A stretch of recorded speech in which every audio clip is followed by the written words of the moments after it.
Yeah, we're live. I was hoping I could make this a little bit better, but hopefully we can get the view a little bit better. That's pretty good. How's everybody doing? Tonight we are talking about a couple things. One is the video that I just posted just a couple of minutes, or literally just a couple of minutes ago, on running nitrous on a 383 LS stroker. So if you're interested in 383 LS strokers, that's awesome. And if you're interested in nitrous on them, they obviously work any better. This thing made over 900 horsepower with the nitrous, which is good. And we purposely didn't run a ton of nitrous through it. In fact, we ran jetting. It was about, like 150 horsepower jetting. We ran 100 and then we ran 150. And it kind of did, it exceeded the power level like we normally do, because we take care to make sure that everything's right. We run minimal timing pull 3 or 4 degrees, and then we run the air fuel right, and we make sure that the nitrous bottle is heated up, and we heat it up to 92 or 93 degrees. We get the pressure up above 1,000 psi, and then when we obviously purge it before we run it, and then we do our hit, and it works out really well. And that usually, and we also, when we flow, normally I would do more often than not, what we do is we run the system set up for a carbureted combination. Whether we run a carburetor or not, it doesn't matter. What we do is set the jetting up for carburation. And so we run the fuel supply from the nitrous fuel supply, which is at carbureted pressure, which we can adjust, from the dyno. So it has a dedicated AN fitting. We run an AN line from that up to the solenoid. We run the jetting for that fuel pressure, because obviously you're running much smaller jetting with EFI pressure, so 58 psi versus 6 psi basically. So the jetting has to be there to compensate for the change in pressure. So we run carbureted pressure, and then we run, what we do is we have a flow orifice, a fuel flow orifice that we put on there, and there's a regulator on that port. Excuse me. So we turn the pump on, and it's flowing through. Basically, the orifice is just a deadheaded AN line with a cap on it that Brule has drilled a couple of holes in. And what it does is simulate the fuel flow portion of the nitrous system, so that when we're setting the regulator, we're not just setting it as a deadhead thing, because the problem with setting a deadheaded fuel regulator is that it's going to change once it's flowing fuel. So we actually flow the fuel when we're doing the nitrous test. And then that way we know that when we hit the nitrous and we're running it through the motor on the dyno pole, that we're getting the right fuel pressure. So we get the right fuel pressure and it stays consistent. And so we get a good air fuel curve. And then when we heat the bottle, we have plenty of nitrous flow. So hopefully they combine together and work really well. And that way we can get, usually when we do a pull and we do nitrous and then we run it from whatever RPM to whatever RPM, we want what you want ideally on the nitrous is for the power gain offered by the nitrous, the fuel flow of the nitrous, and the air fuel curve, and obviously the timing. You want those all to stay consistent. So the ideal situation for nitrous is it should look like it's going to jump up, and then it should look like a railroad track in terms of horsepower, and it should just mimic whatever the factory power curve was. So if it goes up and makes peak power at 6,000 and then it starts falling off, with the nitrous, it should still do that. It's not going to change the power curve as long as the nitrous flow and the tune are consistent. And that's what happens with nitrous. And that's exactly what we did on the 383. So we ran, well, that's exactly what we tried to do on the 383. As you saw, we actually ran out of a little bit of nitrous flow because we were doing it with a bottle that was not completely full. And also, a little more tuning would have probably made it better, because at the top of the curve, as you saw, if you guys will go and watch the video, you'll see that at the top of the curve, it started to get a little bit fat, and the power curve kind of rolls over at the end. Not a big deal, but it's nice when you can make it a nice little railroad track and everything works out. And when we take the preparations that we take, this is a system that Brule has set up for running nitrous on there. When we do this and run it this way on the dyno, usually it's just a one-hit shot. I mean, we get it right on the first time. When we're going to add another jet size, then we we don't need to go through the procedure again. The fuel flow is still going to be right. We're going to go up in jet and up in nitrous, and the change in jet size is not going to appreciably change the pressure on the fuel flow. In fact, even if it does, if it was a little bit leaner, actually that's just going to be better. so we'll be fine. We normally run nitrous in the 11s, but lots of guys run them in the 12s. They run it basically like they do an NA motor. And so, you know, if your timing is spot on, something, all of that works out pretty well. If the timing is spot on, you have enough octane, all of that, it actually works out fairly well. So what we did was, in this video, I took a 383 stroker, which, for those of you who don't know, that is a 5.3 block bored to 3,900, or we went to 3,902, and then had 4-inch stroker crank. We had forged rods and pistons in it, and we put ported heads on it, a fairly decent camshaft, not even a big one, a 224, 232 cam at 50, so not very big.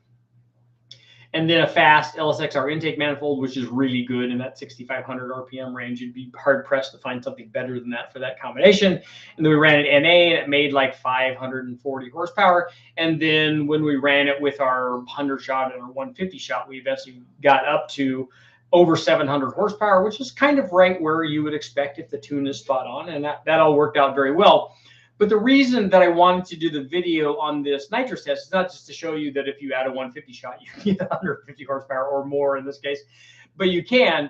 But really, what I wanted to talk about was the fact that a lot of guys, obviously, and especially with LSs, but it's not specific to LS. This combination, although we ran on a 383 with a fast manifold on it, the information carries over to, you know, Gen 3, and I call them Gen 4, and it seems to aggravate people. Hemis, also a tune port motor, a 5-liter Ford, a Kager manifold on a Magnum, all these long runner manifolds. So here's the question, and this is why I did the video. It's rather specific, but it's important because there's so many of them out there. In fact, all of the modern era 80s and up kind of things have these kind of long runner manifolds, Coyotes, all this stuff. So the question is, a guy who wants to run nitrous because it's an easy thing. You can easily add 100 or 150 or even 200 horsepower, whatever number you're trying to get to. But the question is, how much can I run through one of these plastic manifolds? Well, if you backfire it, if you get a lean backfire, it's going to blow the manifold up because they're composite and they won't take very much of that. I know, because I've blown in my 5-liter Ford. I didn't blow up the manifold because the manifold was aluminum, but I did blow up the airbox before on a backfire. So you want to make sure that you don't do that. But the question really isn't about backfiring or a tune that's improper or you don't have enough fuel pump or whatever the deal is. Really, the question is, how much can I run through these long runner manifolds?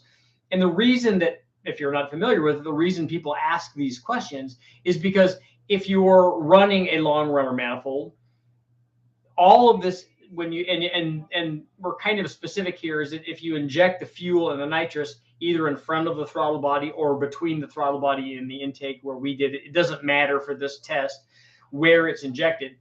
And it doesn't even matter the fact that on the nitrous setup that we ran, it's a perimeter plate. So that means it has drilled holes that are equal distance apart all the way around the circle of the sandwich plate that goes between the throttle body and the intake manifold.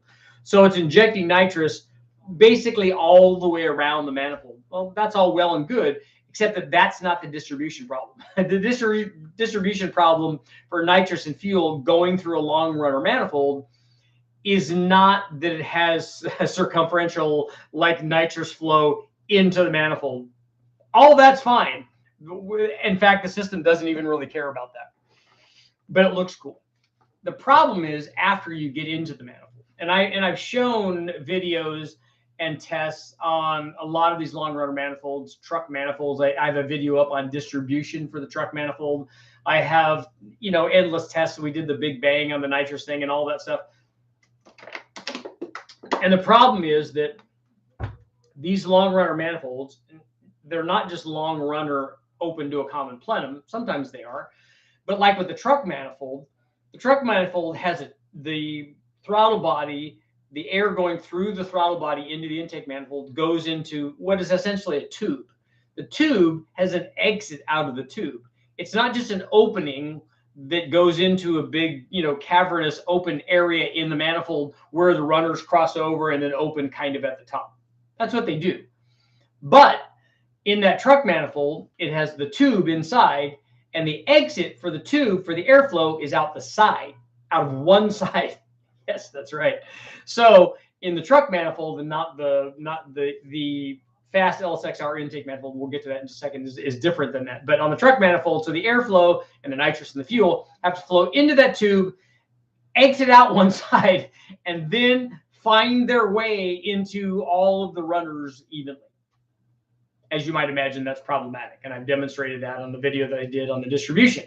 On the fast LSXR, it's a little bit better, but the runners all go up and cross over. In fact, they're kind of in the way of the airflow going into the throttle body, but that's not the way air works anyway. All of the individual runners are drawing from the common plenum, and the airflow in the throttle body is really just feeding the common plenum. So it's not an airflow that goes in and wraps around and does the roller coaster loop-de-loop over into the runner. That's not how it works. But the problem is that now, if you're all of these intakes obviously being port injected, meaning that the fuel is being delivered down at the port at the base of the manifold where the manifold attaches to the cylinder head. So the fuel is being directed basically down into the cylinder head onto the back of the valve, somewhere in that area. So it's designed to flow only air. So air can go in and kind of find its way, and yeah, maybe it's a little restrictive because it's hitting things, or it doesn't have, it has sharp edges or doesn't have good turns or whatever. You can argue about all that. Really, the thing that happens in the manifold is that the runner length kind of determines where the thing makes power at. All the other things are just other things. And yes, I know that they affect power, but not very much. Like plenum volume doesn't affect power very much, and I'm going to stand by that.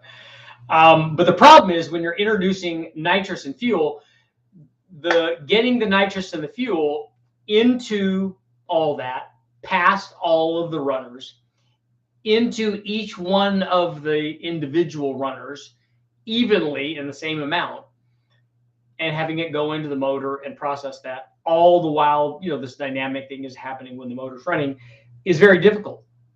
The problem is actually not the nitrous. The nitrous is introduced and it turns into a gaseous form. So it will actually kind of find its way fairly well. I would like to do, more thorough testing to actually demonstrate that. But what I think is happening is the nitrous kind of finds its way fairly evenly, especially in these lower horsepower shots. The problem that you have actually is with the fuel. Getting the fuel to stay in suspension once it's injected. And maybe it would be better if we would inject it at EFI fuel pressure through the nozzle. Maybe 58 or 60 psi would atomize the fuel better than it does at 6 or 7 psi that we're injecting it in through the fogger nozzle setup. Come to think of it, that probably would work better. But even if we did that, even if we introduced it, because we've done that also, we've run the EFI stuff with regular EFI fuel pressure too. And the problem is that even if we did that, even if we jack the pressure way up to 100 psi, so we got really small droplets and really good atomization. The problem is it doesn't really stay in suspension, especially when it hits things. It doesn't like to do that. So it hits a wall, and what happens when it hits a wall? Well, stuff comes out of suspension. Also, because the manifold is designed to flow airflow, it doesn't actually want to stay in suspension going through all of this maze. And so what happens is some of the runners, let's assume right now, and I don't think that this is happening, but I think it's better than the fuel is. Let's assume for a second that all of the runners are getting an even amount of nitrous. Let's say that the gaseous nitrous goes in and it goes evenly to all the cylinders and everything's working out and everybody's happy. Okay, we're happy with this program. We're happy with the nitrous. The fuel says, hey, wait a second. The nitrous went in and we injected it at 1,000 psi. It's working fairly well. We're coming in at anywhere from 6 psi to 60 psi. So when the fuel comes in, it's like we're these little droplets of fuel and we're not a gas mixture. How does all that fuel find its way evenly into all the cylinders? The answer is that it doesn't. And I've demonstrated that, like I said, in another video where we ran it And I actually did 802 sensors. And so we monitored the air fuel, for each cylinder and realized that it's not optimum. If we backtrack a little bit, we realized that even running at NA, it's not optimum.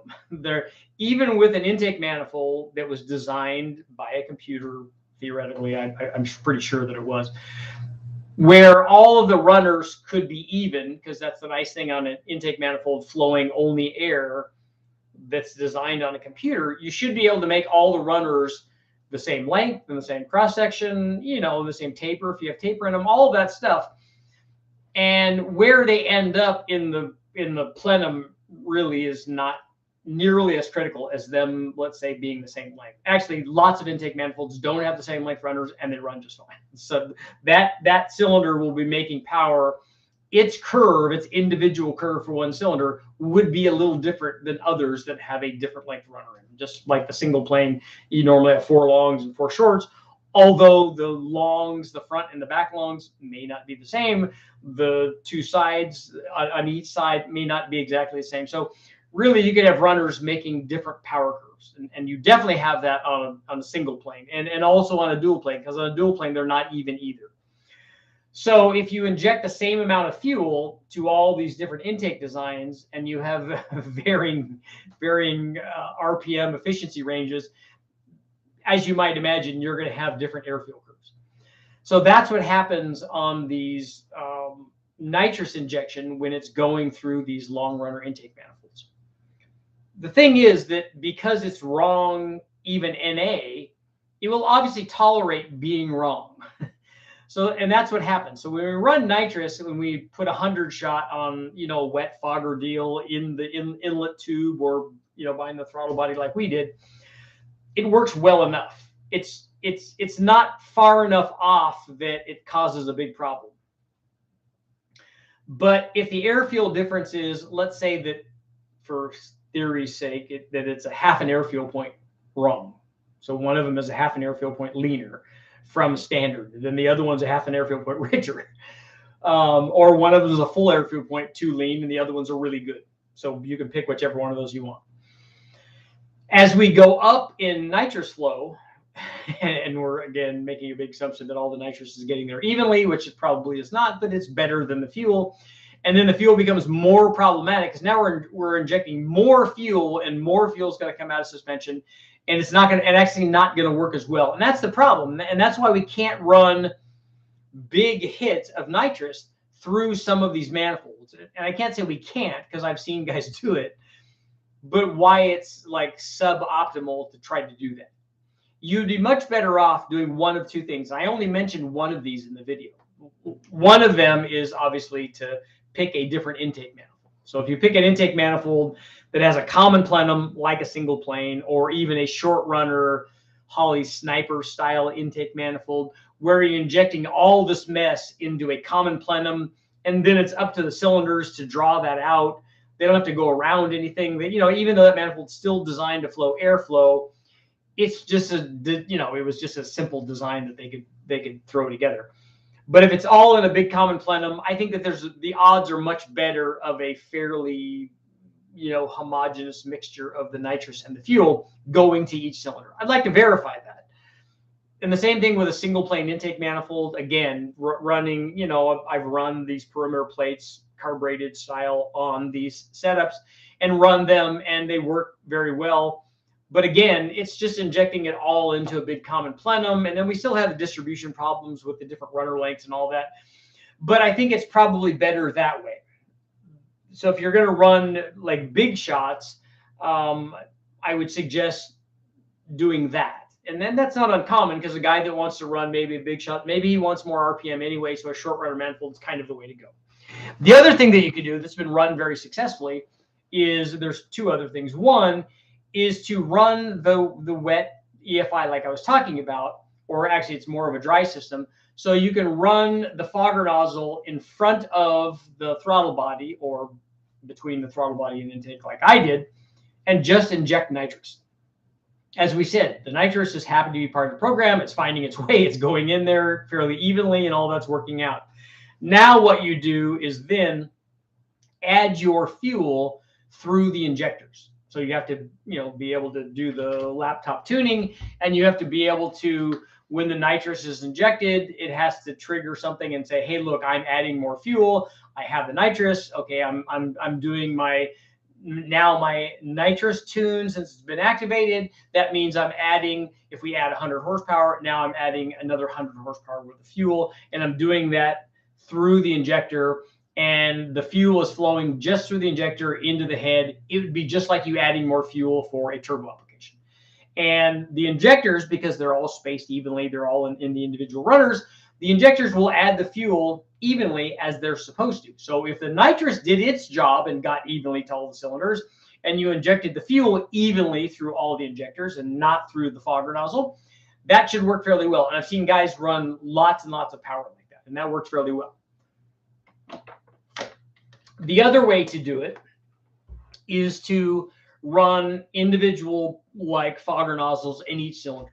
You can add the nitrous and the fuel individually on each port. And so again, that should all result in the right amount of fuel and the right amount of nitrous, assuming that you have your jetting correct. That would assume that all of the, I mean, it almost should ensure that the right amount of nitrous and fuel would be in all 8 cylinders or 4 cylinders, or 6 or 12, or how many ever you have. And so they can all be injected at the same time. And then what you're doing is just running much smaller shots in each one of those. And again, that assumes that your solenoids are working right and all the lines and all that stuff. Because when you now have 8 fogger nozzles, obviously you have a whole system now. You have sometimes multiple fuel and multiple nitrous solenoids, sometimes just one of each of those. You have T-fittings, you have lines, there can be no leaks, all of that stuff. But that system works fairly well too. So you can, what you want to do is on these nitrous setups, you want to get the right amount of fuel and the right amount of nitrous to each one of the cylinders. And unfortunately, a single fogger nozzle in front of the throttle body or between the two still doesn't accomplish that. It works well enough on, and I ran like 100 shots on my Mustang. I ran through endless amounts of bottles from the guys from NOS on my Mustang, and it was a lot of fun on the street. And I just ran, and a Mustang intake manifold is just terrible for distribution. But it worked well enough that I could run 100 shots. I mean, I ran it on, I even ran it out on the road course. So I ran it at Willow Springs when I was doing, because I did a lot of road racing. So I would run it out at Willow Springs. I'd run it at Buttonwillow. We run it at various tracks, and we would use it mostly on the straightaways. So all of a sudden, my 225 or 250 horsepower car, or whatever, with headers and stuff, now it was a 350 horsepower car. So now the car handled fairly well because it had good suspension and stuff on it, and I knew a little bit about driving. And so now it could run with these cars that made lots of power. Because I used to go out with a Shelby Club guys, and a GT350 or a GT350R or a small Black Cobra or a Tiger or anything that had these built carbureted motors, they were really fast. And so now at least I had a chance of kind of staying with the pack. I could stay with them in the turns without too much of a problem.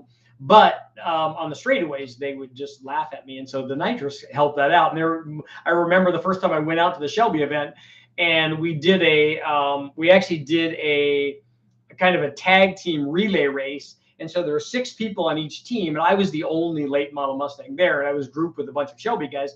And so we went out, and so it's all each of the individual 6 guys racing against each other, and they would come in the pits, and then we had some young guy that could run really fast, and he would go from touching that car, and he'd run up and touch the other car, and then you could take off out of the pits and go race around, and I think that it was a few laps or whatever each, so it was a lot of fun. But after we had run that, guys came in and said, "Man, what kind of motor do you have in that Mustang?" I said, "Look at it, it's all stock." They're like, "It's not all stock." And then I would open the hood or open the trunk and say, "Hey, look, it's kind of stock, But the nitrous helped a lot on that. And I ran a lot of bottles through that, and it was just a simple wet fogger setup, going through the throttle body. It was in the inlet tube. I had it underneath, so super stealth. But it worked very well. But there becomes a limit on how much I would actually recommend people doing. Like, 100, 150, 200, I think starts getting kind of on the edge of that stuff. And then, obviously we would need to discuss what is the power output of your NA motor versus how much nitrous you're adding. But going through the intake manifold, especially a long run or EFI intake manifold, can be problematic. So make sure that you're not trying to get too greedy. And if you have a problem, it's almost certainly going to be like a distribution problem. I'm going to go ahead and put a poll up here because I want to get going on our poll. Okay.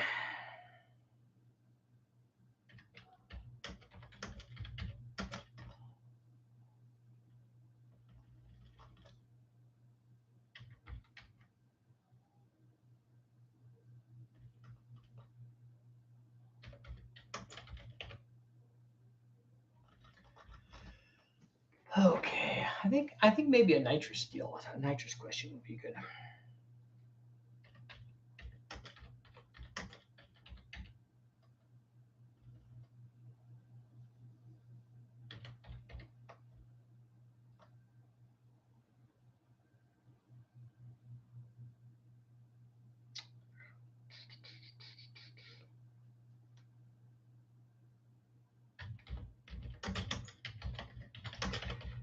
Will a fogger nozzle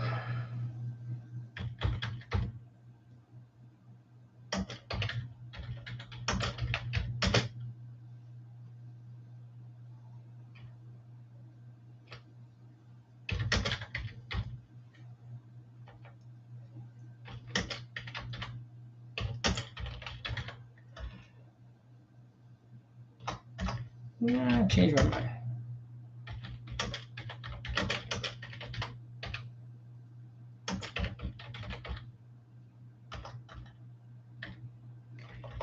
IT.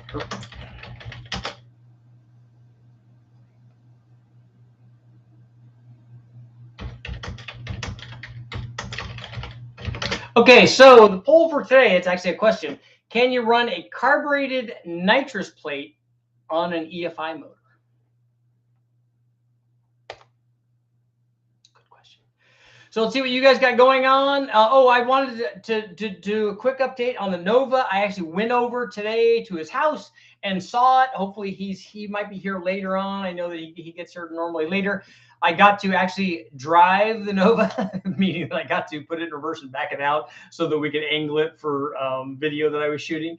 And I got to talk to him for a couple of hours and go over all of the information on the Nova and all of the cool little tricks. And this is really kind of the cool thing about these types of builds and all of these low buck things. And that's really why I like talking to all these people, is that I get to learn a lot of things about, when we look at something and we have a problem, we approach the problem a certain way, and then we solve that problem a certain way. And there's actually lots of different ways to, okay, we have to fix the drive shaft, or we have to fix the U-joint, or whatever we have to do. And then we all apply our knowledge base and our experience and go, okay, I'm going to do it this way. But the cool thing about talking to other people in the industry is you get to hear different opinions and different ways of doing things. And that's like nothing but awesome. A lot of guys, and I get this a lot. A lot of guys will tell me that, you need to do it this way. No, actually you don't. What you'll find is that there are a lot of different ways to achieve the same results. Because if your goal is to get X done, there's lots of different paths to end up like with X being done. And it's hard for people, and this is our fragile egos at work, it's hard for people to realize that path and this path and this path over here and all these other paths, all the ones that we're not even thinking about, is all of them end up getting there.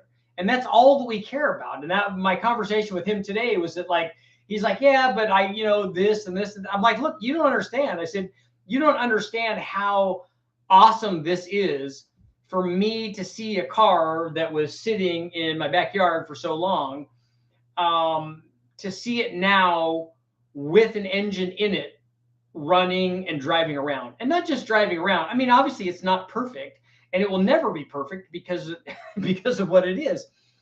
But he has already fixed so many things on this thing that you can actually get in it and drive it around. you know, that's not saying that there's not still a lot of work left, but that I look at that as a good thing, because there you walk out and there you go, okay, now I can do this. But all of the like cool little problems that he solved, and he solved them with really cool esoteric stuff that he had laying around. Stuff that I don't have, that I didn't have, that other people didn't have, but he did. And that's what I'm talking about, these different paths. He's like, oh, okay, well, we had this issue, and now I've solved that using this and this and this. I'm like, dude, that's just fantastic. You know, it may be that I would have done it differently, but that doesn't matter. My way isn't the best way, and it certainly isn't the only way. I love hearing the other ways of doing stuff, and he has lots of that going on with the Nova.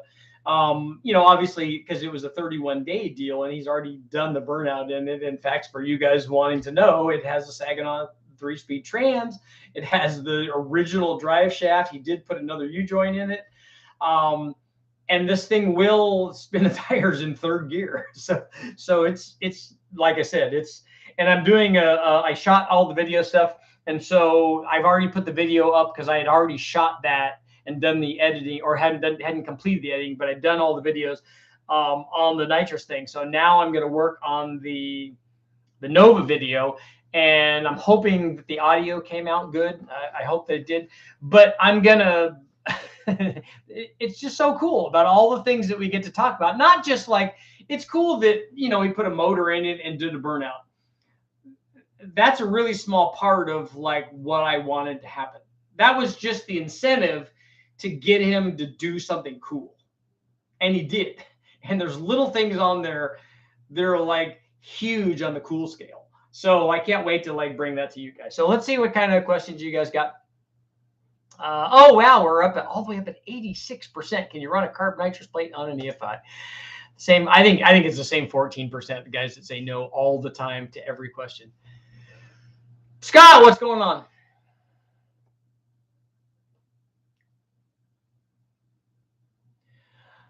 That'd be cool. Run a carbureted nitrous plate on EFI, but wouldn't you need to lower the fuel pressure coming out of the jets? Yeah, you'd either need to adjust the jets or adjust the fuel pressure.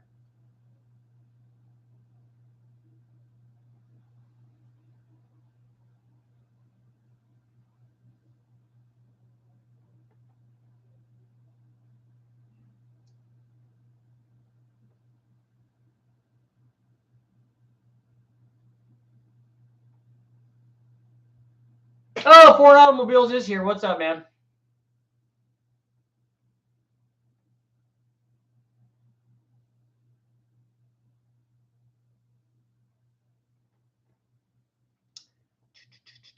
The most efficient way wins the race? No.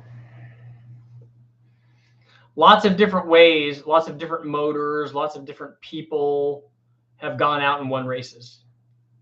There's not one way. There's lots of ways.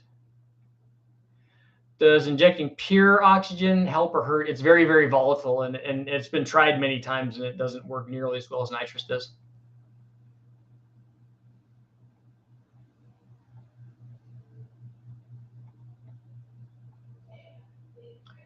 How long did a bottle last while you were road racing? I'm trying to think. I think it was good for. I was running. I think on the road course, I was running a 75 shot.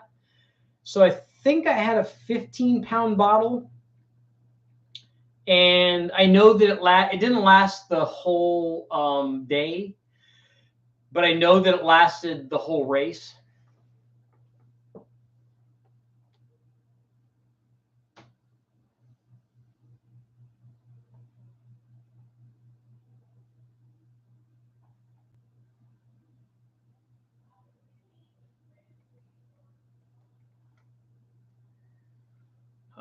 Racer D, I don't know anything about the question that you're asking me. Considering how insane the cost of fuel has gotten,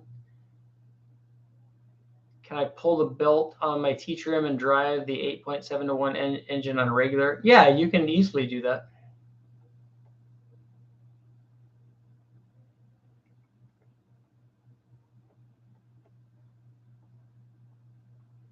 Just trying to stay alive with my 3 kids, 4 and under. Yeah, you have your hands full.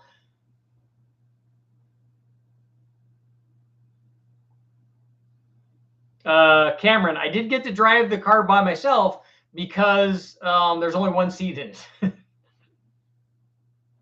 I'd like to see an engine build that focuses on drivability or mileage. Like a big block wouldn't be my choice, Blake, for mileage. It would be something else. It'd be something much smaller.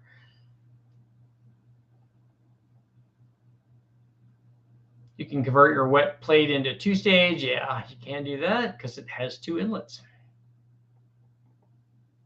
On the 383 nitrous steel, we did a 5.3 because that's more typical than a 6-liter. 6-liter, we normally make 408s out of them.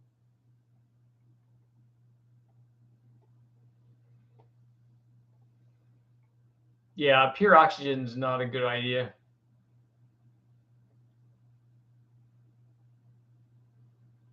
Is there any advantage of fluid damper or an ATI super damper? We've broken factory dampers on LS motors and on Windsor motors. So, and I've never broken one of those.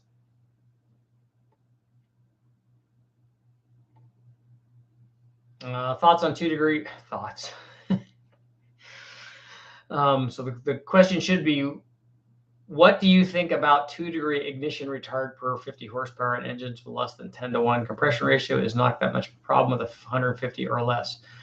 You should have, it depends on your fuel. A lot of times we don't take ignition, we don't do timing retard. If we're running like 100 octane on a 100 shot, we don't take any timing out.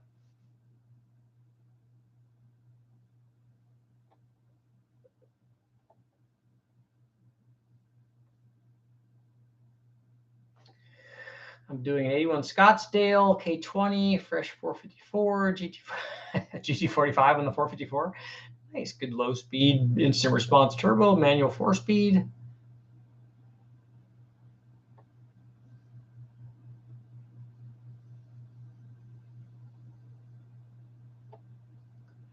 Well, Racer, obviously it's not public knowledge because I don't know about it, and I know Brian very well.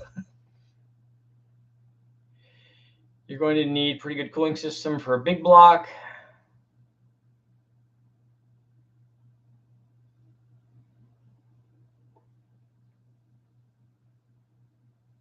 Will you be at LS Fest in Texas? No, I won't be there.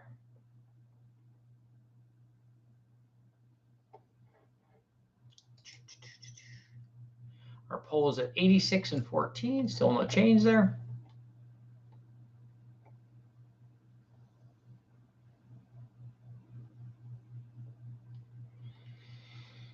Yeah, Foreign lives in a tough neighborhood.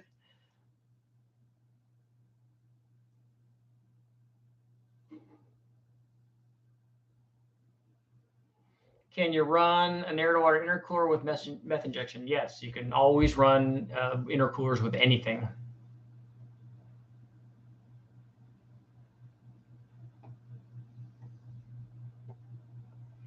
Russell, you want to rev an LS at 15,000? That's going to be pretty tough.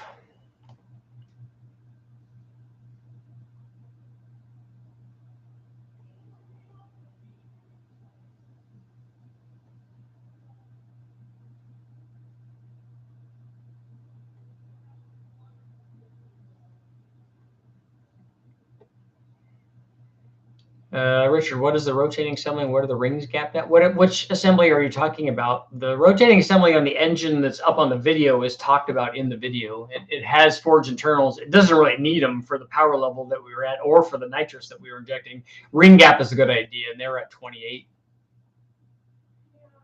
What unleaded racing fuel would you recommend? Are there any standouts? I don't know what your combination is, but I've never had bad racing fuel. I've never had anything detonate where I thought that it that it might have. We've used the VP stuff and the Rocket brand with good success.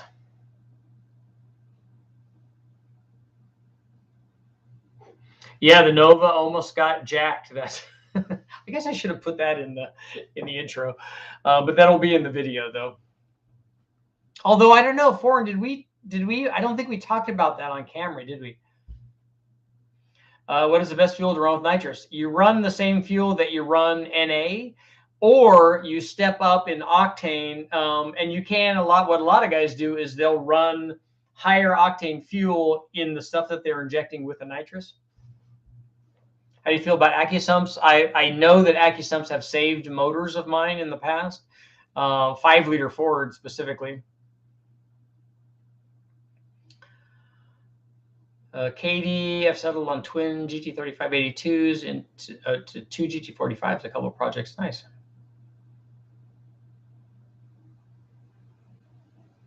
It was a joke on kind of get your thoughts. Nice.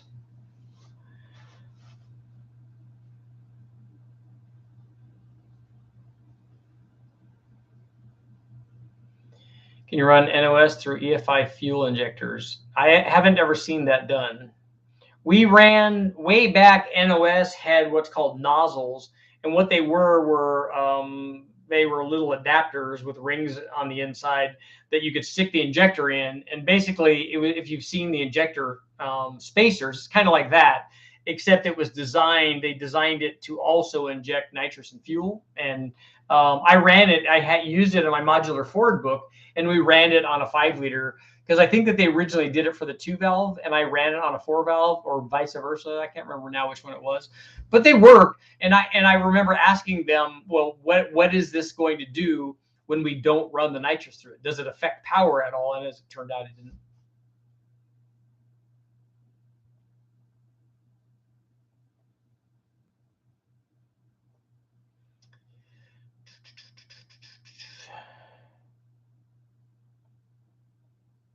Yeah, 1,000 psi. It's going to be a little tough on the solenoids, I think. Does the old 5-liter Ford actually have an issue cracking the main webbings? I have been involved in testing that has done that. I don't know that they're all like that. What should be the horsepower limit for a 706 and an 820 head, 821 head? There is no power limit. The power limit would be the flow limit, would be NA. On an 821, we've made almost 700 with a factory rec port head. A 706 flows had a lot less than that. More like, it depends on, some guys are really good at getting power out of these things, and you could go up to 2.2 or 2.3 horsepower per peak CFM. So it could be a lot.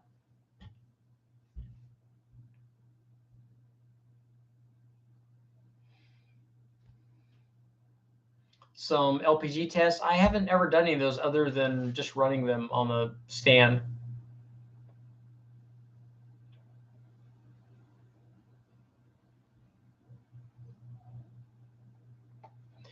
Who are already up to 87% saying yes. So we've switched it. We've swung it to the yes side.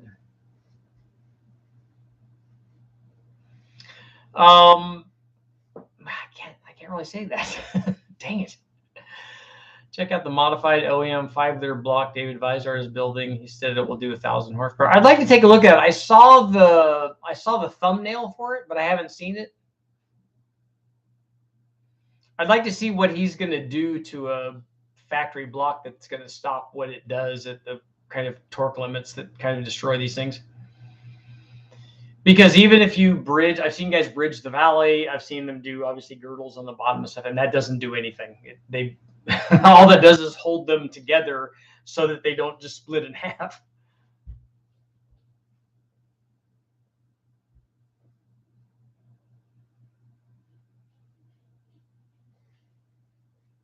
And if you did an early 302 or one of these Mexico blocks, I wouldn't doubt that you could make a lot of power with those.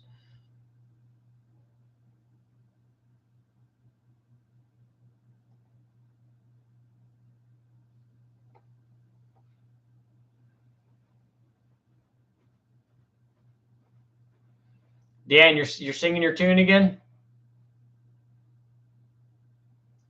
Big block Chevy rec ports. I remember if you run boost on a motorcycle engine. I never have. I used to have a hill racing sand rail that had a boosted bike engine. It was pretty intense. On a Hayabusa powered Sierra or cross cart. That would be cool. They make a lot of power from those bike engines.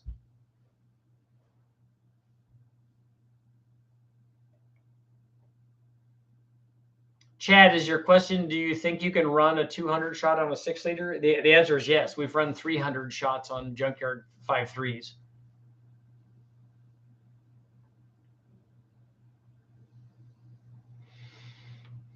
Yeah, Foreign's been doing it 1978. That probably was before he was born, I would imagine.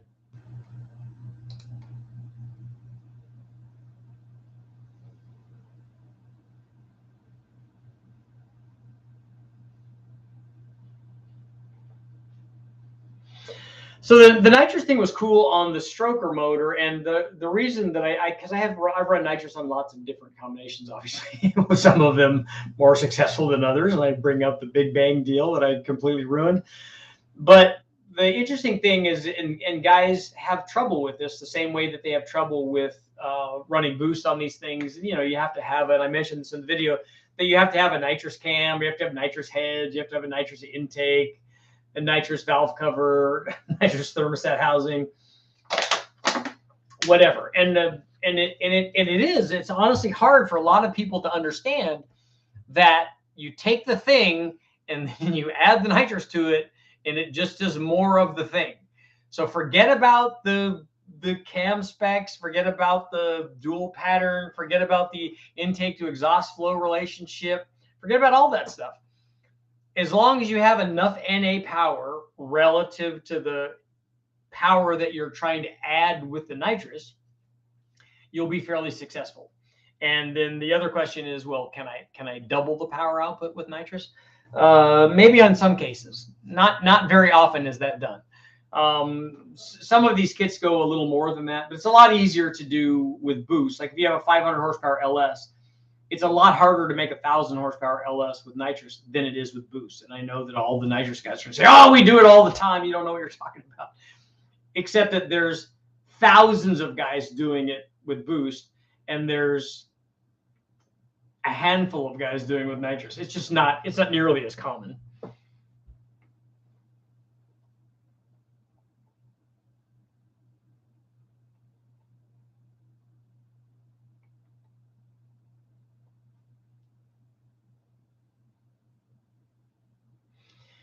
So Dan, you can see nitrous valve covers and oil fans. Sometimes it would be good to have like the nitrous, woven blanket around it.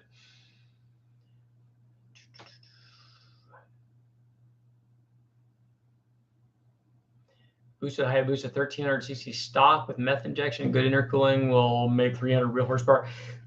They have some crazy ones out at Bonneville that guys have done. It really is insane that they make that much power. But if you're running a motor at that many RPM and it's that displacement and has good cams, it's good head flow, and it has all the things that it needs, that's kind of what happens.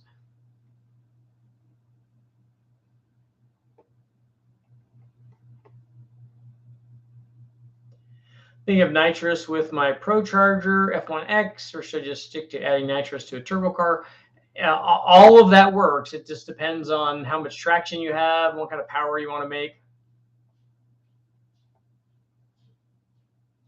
Blake, thanks, Richard. I really appreciate the live chats. Very educational and fun to BS with everybody. Where do I get a nitrous specific thermostat housing? Those are hard to come by. They're not in stock really very much now because of all the shortages.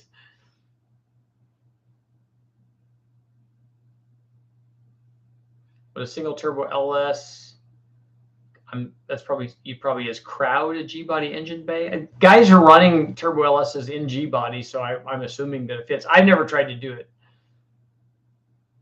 Can E85 be a suitable standalone nitrous fuel? We've run E85 with nitrous many times, so we know that it works. So you just have to get the ratio right for the amount of E85 that you're injecting relative to the nitrous.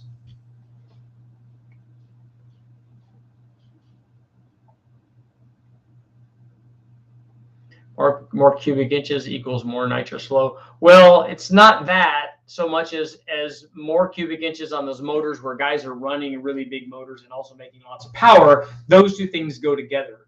So the amount of, like I said, the amount of nitrous that you can run for me is a function of what the NA power output is. So if you want to go up in NA power, you run these 632s or 700s or whatever it is that they're running, because you can make a lot more NA power, and then you can get, you know, you can get different bore spacing and bigger heads and giant cylinder heads that you can then run lots of nitrous through. So all that stuff kind of goes together.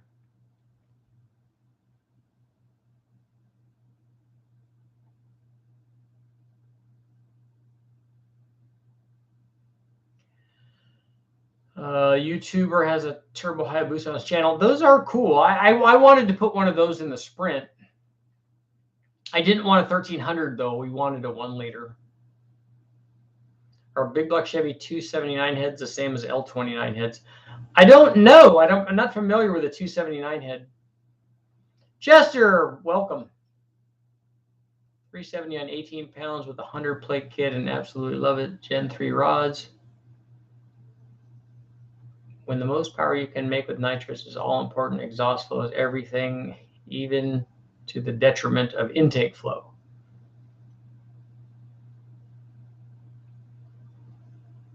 So you're talking about like massive amounts of nitrous flow? Have you ever used a dry progressive nitrous kit? I haven't. But as long as the progressive feeding of the nitrous is working, and you have the right amount of fuel coming in through your injectors, that there shouldn't be any problem with that.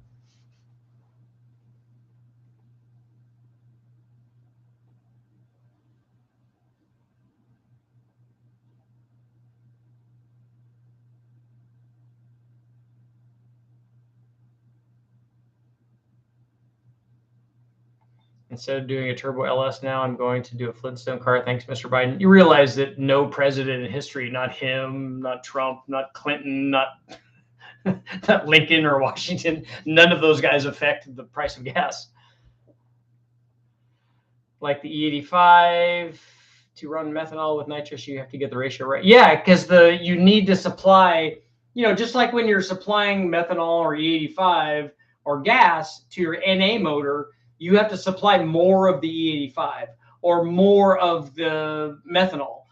So when you do that, you have to also add more of that when you add it to nitrous, because the nitrous is going to add 100 horsepower. You now need 100 horsepower worth of fuel.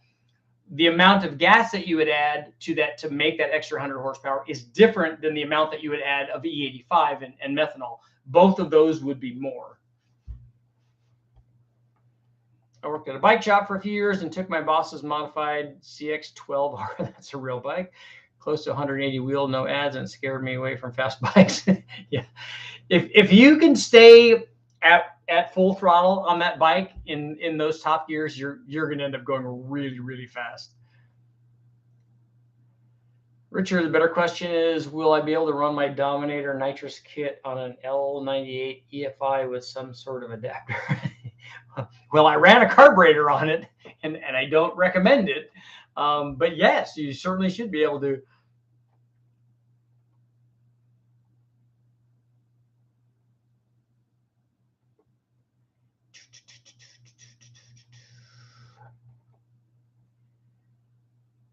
More like 75% throttle. It is. No, I was totally flat there. That's the thing that data logging did for a lot of racers. Like, no, I'm totally flat in turn 6. Well, according to the data log, you were at 81%. So you're mostly flat, but not all the way flat. That's a different thing.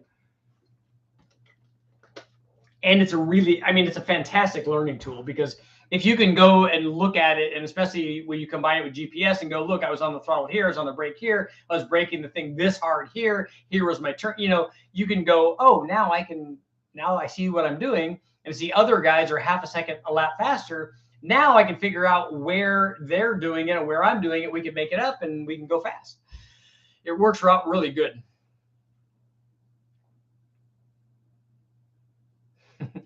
Dan, come on, don't start interjecting logic into this.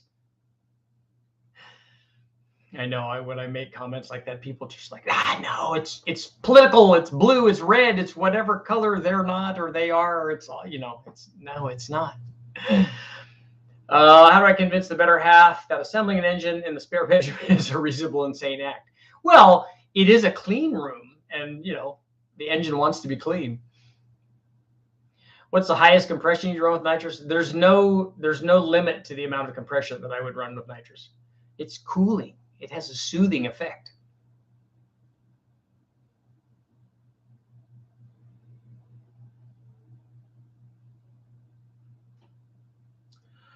Yeah, yeah, Billy. And the thing is that it's not about a discussion on fuel isn't a discussion about politics. For a lot of people, it is, which is just silly.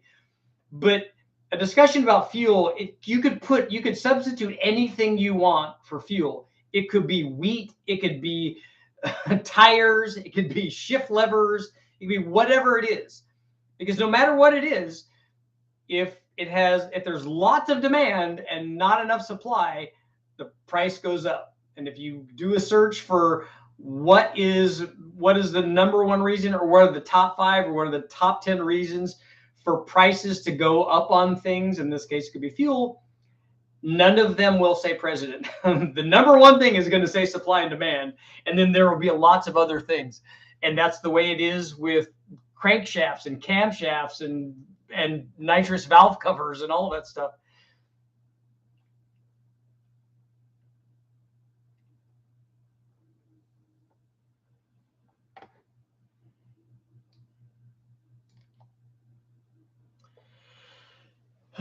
Well, if you disagree with logic, then you can. Todd's in the house. What's up, man? Here's one of the problems with building an engine like in the house, especially on the second floor, is that each piece, although big block heads will kind of weigh a lot, and a carburetor and intake manifold, all that stuff, once you put it all together, then it's really, really heavy.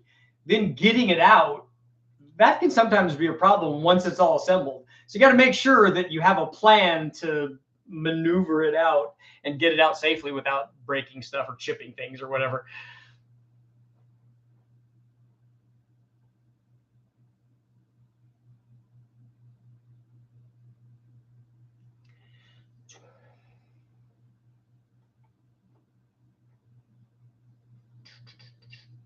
Uh-oh. Todd, you've been in bed for 3 days, feeling like 9 miles of bad road. That's not good. And that last mile is the worst one.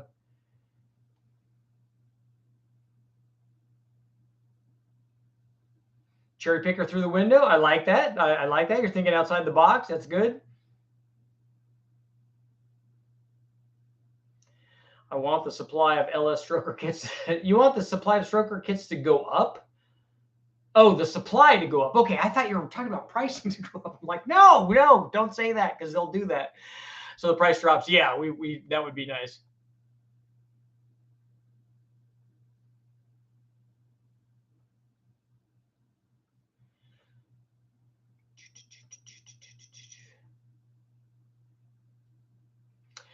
Yeah, Dan, pretty sure there are some American companies showing record profits from high fuel costs too. It's not that's not a us versus them thing. That's all of them. None of the oil companies in America go, you know what? We're going to take care of the American people, and we don't care that the global price of oil is this. We're going to sell it for a lot less than that. Show me an instance where that has happened. It never does, because everybody. I mean, if we look at America, America is a capitalist country, capitalist society, and we all want to make money and sell things, and that's part of the deal. And when that is part of the deal, then businesses want to make money, individuals want to make money, and they will price their stuff accordingly. Chain hoist on a tree. I've done that before. I have a video up on that. That does work.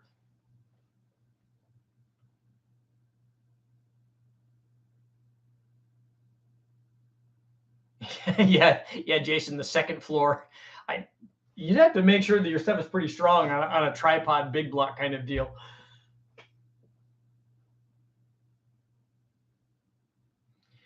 Keep fighting, man, Todd. Keep fighting.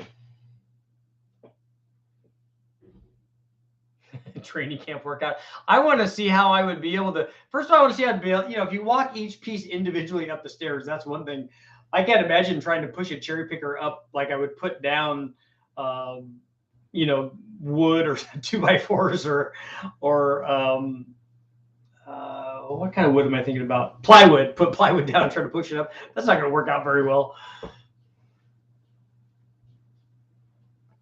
That's not going to work. Let's see. So we're at 87% saying yes, you can. You can run the card plate through it. So it should be 100%.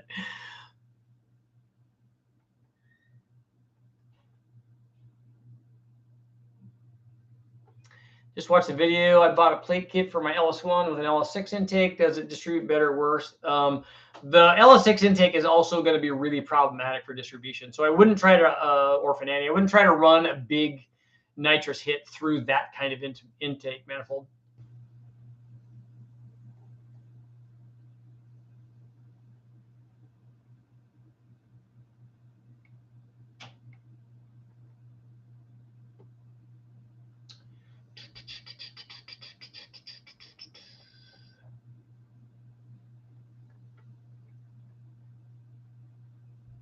I built a Chevette from under a tree in my backyard. Well, the tree is the engine hoist, right? And I've strung up 2x4s on the, like, from the rafters and the engine and supported them with other 2x4s so that we had enough strength because we had too much unsupported beam length. You got to do what you got to do.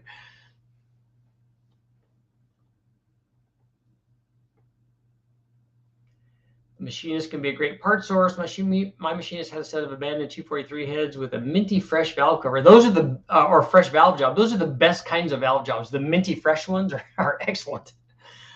453 years ago. That's the thing. There are shops that have that stuff, and guys bring them in there and then don't go pick them up. And a guy who builds air-cooled Porsche 911 engines in his basement, then winches them up the stairs when he's finished. That's kind of cool. I mean, you got to work with what you got. 150 shot. 150 shot is still within the realistic kind of range.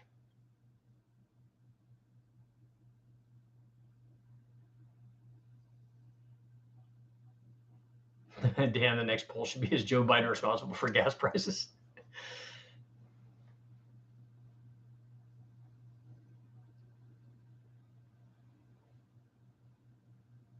Our shop neighbor used to build flat six stuff. Those 914 sounded tough trumpets. I remember Carl Young had a 914-6, and I actually got to drive it because he did it in the triathlon of motorsports, and I had my Mustang out there, and we were competitors and fighting it out. His 914-6 was actually pretty fast. The car ran 12s, and obviously it was not set up anywhere near good enough for or absolutely for drag racing. It was more of a road race car. And he ran it out the Silver State too, which was kind of cool. But it had, I think that his was a 2.7 6-cylinder in that thing, if I remember right. Slightly off topic, but would it be worth swapping out 317s for 243 heads? Yes. The 243 heads are going to make more power than the 317. They have a better chamber, not just a smaller chamber, and they have equal or better flow than the 317. Which is better, a turbo or a blower? They both do great things. So it depends on what you want. Is it possible to get 600 wheel horsepower of a 416 LS3 street road race build? Also, do you have experience with HAD or dry sump systems that still use the wet pump? There's no such thing as a dry sump system that still uses the wet pump. You can have an external wet sump system. You can have a partial dry sump system, kind of like the LS7s do, and then you can have a full dry sump system. If you have the internal pump, then it's a wet sump.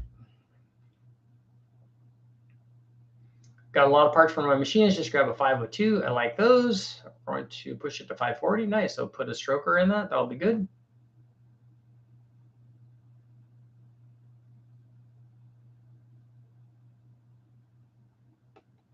Oh, nice, Dan. You guys built a still? Oh, it's always good to have a chemist from Lawrence Livermore Labs, so he knows he's got the what for.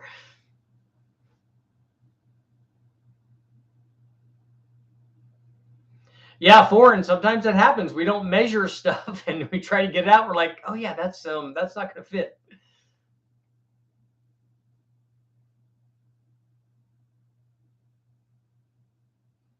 Speaking of supply and demand, hopefully the supply of 6 liters goes up. I've never found one in a wrecking yard in Southern California.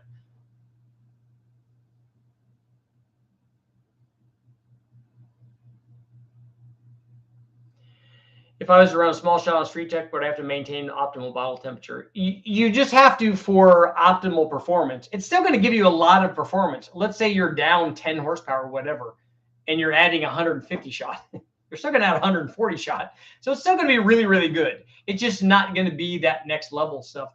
I never had a bottle heater or anything in my Mustang. The bottle was just sitting in the trunk on the little angled bottle stands that they have, for NOS stuff. I even, when I was drilling it, drilled it into, they have the fiberboard kind of cover for the spare tire, and the trunk carpet is attached to that. Well, I drilled the holes for the mounts to mount the bottle mounts, and drilled right through the side of the sidewall of the spare tire. So important safety tip, make sure you take the spare tire out before you're drilling the holes to mount your nitrous. Have you ever had a tire blow out during a road racing event? I have, but it didn't explode.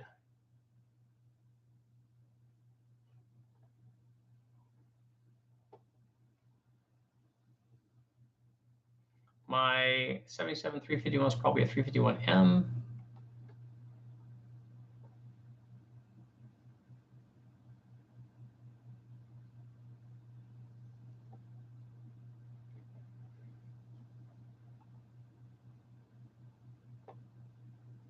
Yeah, if you have one of those cup cars blow one, or a prototype or any of those, and they get a bad flat, it can just destroy the bodywork.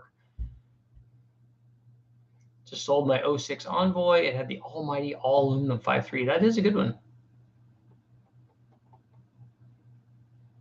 I have a new 6-liter Z06 with trick flow heads on it, ready to sell. So there you guys go. If you want a built motor, Racer D has you covered. Did you preheat the bottle before putting it in the trunk? No, I never did. We never heated it at all, because I was driving around, maybe on the street, but definitely out on the road course.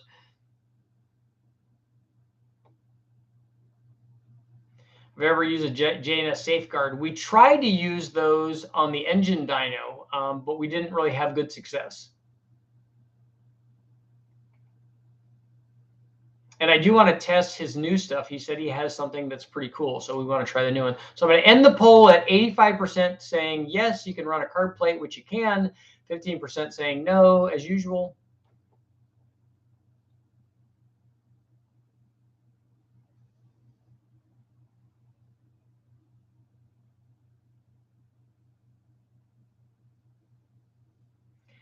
Thoughts on, has everyone done a video on difference of nitrous bottles heated or not heated? Yes, I have. We've done it many times, and heating the bottle definitely adds nitrous flow because it increases the bottle pressure.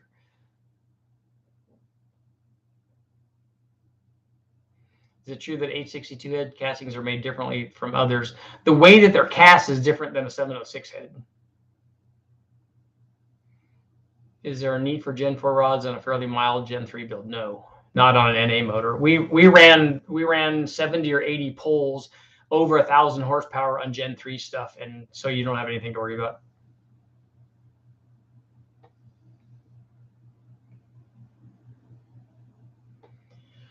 Cole, the mixture issues isn't a problem with bottle pressure drops. Just all that does is change the nitrous flow.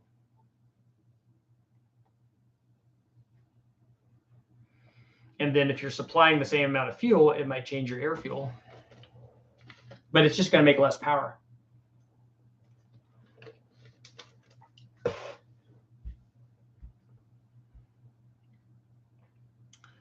Nobody makes an 1 3/4 header for a 350 Blazer. So I got head and big block headers. I was going to make fit the 350. I decided it's time for my 462 with a 650 spread bore and street dominator. Oh, so you need that big of it. Nobody makes that big of a header for that chassis?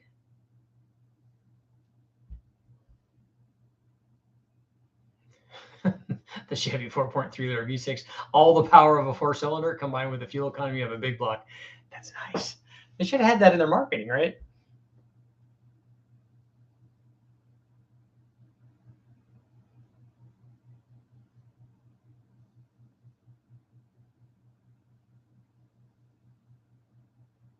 Can you have too much pressure? Yeah, if you have the pressure too high, the bottle can rupture. So that's why you don't do it endlessly. Tom, what's up?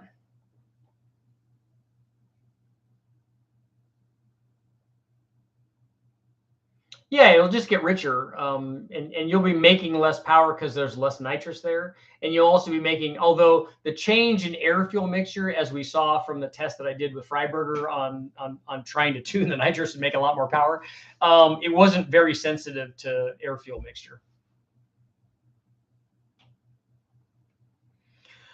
1 more minute. Not even 2 minutes, 1 minute. Did you notice that I have camshafts back there? Okay, there's one right there. And there's one, I gotta get my one right there. Ninja Warrior.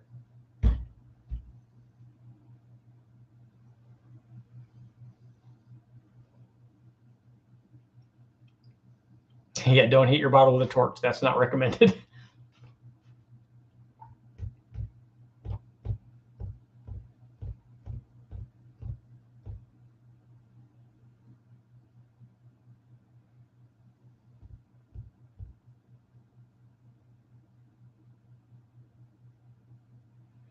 When tuning for a freeway cruise, you should aim for lean. If you're trying to get maximum fuel mileage, leaner will be better. You can do that up to the point where you start getting misfire. You can help that with tighter plug gaps and more ignition energy. Or what most of the OEMs do is induce swirl in various ways and mixture motion, tumbling and stuff, because they're trying to get a homogeneous mixture, which you don't get on a lean with a excessively lean mixture. But if you, like with the Honda that I had, it was running at 19-1. It's called a burst disc, like a scuba tank. I'm familiar. Does a 90-degree elbow bolted directly to a big block Chevy intake typically throw the fuel to the back? No.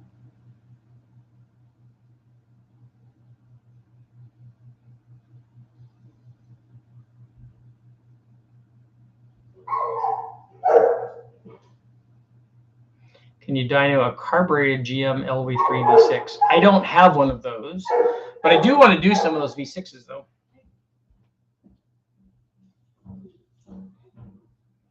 It happens when it pops and gets lit with a torch. Let me know if you can light that nitrous with a torch. That would be really interesting.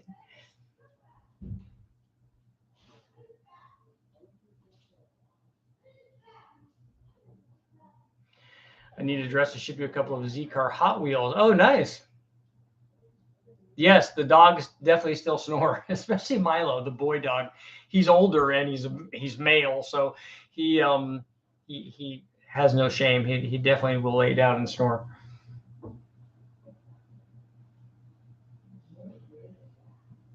No, nitrous is not flammable. In fact, if you put it up to a match, it will put the match out.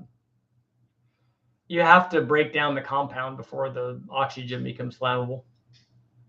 Yeah, like Fast and the Furious. Yeah.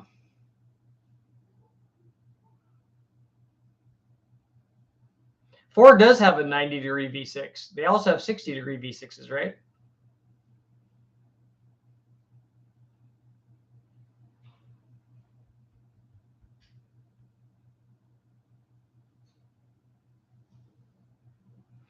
Okay, guys, time to get going. Hopefully you have all taken a look at the video that I put up on Nitrous 383 LS motor. And then right now I'm going down to start my, I'm at 100% charge. So my phone is all charged up so I can do my editing. Going to go do the video on the Project Nova. Thank you, Foreign Automobiles. It was good to see you today. That was awesome. And it's always great to talk to like car guys that know what they're doing and are go-getters like he is, and it's awesome. And I think hopefully we'll get to do a lot of stuff together. Thank you guys all for showing up. I will see you all tomorrow. Man, it's hot in here. It's getting hot in here.